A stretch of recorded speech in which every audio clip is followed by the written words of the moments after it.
O que é o Setembro Amarelo? Por que Setembro Amarelo? Como assim? Aonde surgiu? Quem criou? Amarelo por quê? Tanto se fala sobre esse Setembro Amarelo, que é o mês de conscientização de combate ao SUI, e a gente sempre toca nesses assuntos nesse período. As empresas, as grandes empresas já chegam e falam: setembro, mês de conscientização, vamos lá, Setembro Amarelo. Mas que raio de Setembro Amarelo é esse? Bom, hoje você vai descobrir do que se trata, como surgiu, quem criou e assim por diante. O Setembro Amarelo, ele teve início em 1994 nos Estados Unidos da América, por conta de um jovem de 17 anos chamado Mike M. Ele, dirigindo um Mustang de cor amarela, acabou cometendo o que vocês já sabem, né? E a partir daí teve uma comoção enorme, o que aconteceu, muito triste. Os seus amigos no velório, eles usavam fitas amarelas e escreviam uns bilhetes e entregavam: caso você precise de ajuda para conversar, conte comigo. E daí surgiu essa campanha do Setembro Amarelo em 1994 nos Estados Unidos. Aqui no Brasil foi a partir de 2015 que a Sociedade Brasileira de Psiquiatria iniciou a mesma campanha de prevenção a combate ao SUS, que vocês já sabem, né? Em 2015, iniciando as campanhas em todas as empresas, em toda a nação brasileira. A gente fala muito sobre isso, mas pouco se fala muitos dos gatilhos que podem provocar essa tragédia na vida de uma pessoa, na família de uma pessoa. Eu, como profissional de saúde, posso sinalizar alguns pontos que muitas das pessoas costumam se queixar bastante no meu convívio profissional e paciente. Eu sou técnico de enfermagem, atuei já acompanhando os pacientes de psiquiatria e posso falar, por exemplo, o bullying, né?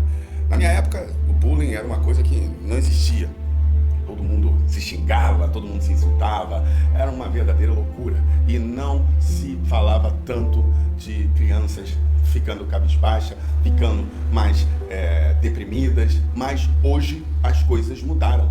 Hoje o mundo mudou e, infelizmente, devido a toda essa aceleração de informação e comunicação, acredito que as crianças, elas estão mais sensíveis mediante a conversas inapropriadas, xingamentos, que existia muitos xingamentos, eram palavrões de absurdos que um falava com o outro, e mesmo assim existia uma força a mais, existia uma situação para se desvencilhar disso. Hoje em dia, não. Hoje em dia, acredito que devido a alguns fatores, como a questão do excesso de informação, a questão dos relacionamentos entre os casais não estarem sendo como era antigamente, que os pais acabavam não se separando tanto, e hoje os números de separações estão alarmantes. Então as crianças acabam sem aquela presença paterna em casa, e isso acaba sendo também um item para ser zoado, né, no colégio, no curso, o adolescente, e acaba isso machucando muito a criança. O seu pai não está aqui, você não tem... E isso machuca, isso magoa.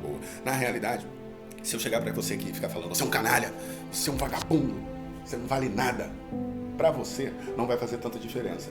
Porque como eu não emito nenhuma imagem de paternidade, uma imagem de autoridade, isso não vai afetar tanto em você. Mas agora, uma pessoa que tem mais autoridade, que tem mais poder, e fala: você é um nada, você é um merda, então certamente isso pode trazer gatilhos na sua vida. E é isso. Eu acredito que as palavras, elas são um dos maiores fatores para poder ser semeada no coração da pessoa, e a pessoa permanecer triste e ir afundando cada vez mais. Então, vamos ter cuidado com o que a gente fala com o outro. A gente que já é mais adulto tem que lidar com algumas questões mais pesadas, aí vira e mexe, um insulta o outro. Então, mesmo assim, cuidado, seja em qual linha de trabalho que for, seja em escritório, seja em fábrica, seja em comércio, cuidado. As palavras, elas têm um poder muito grande e elas podem ferir de maneira bem profunda a mente e o coração de uma pessoa.